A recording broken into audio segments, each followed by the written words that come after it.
Allahu Akbar, Allahu Akbar. Allahu Akbar,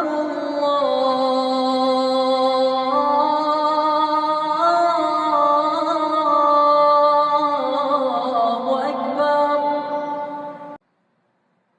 Some of us are lucky. We are born Muslimin. There is still a sacrifice in order to get up for Salatul Fajr. Are you ready to make that sacrifice?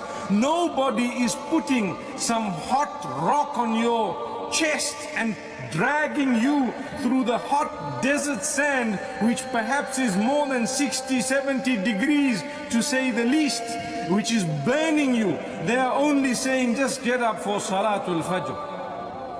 Subhanallah. The same call to behave in a even better manner and an example for the rest of your family. Let the clock keep ringing until you have completed your wudu, then go and turn it off. Subhanallah. I hope we don't create disasters in our own homes where people say, who do you think you are? I need to sleep. Allahu Akbar. We are Muslimin. May Allah subhanahu wa ta'ala help us to learn from the sacrifice of the Sahaba.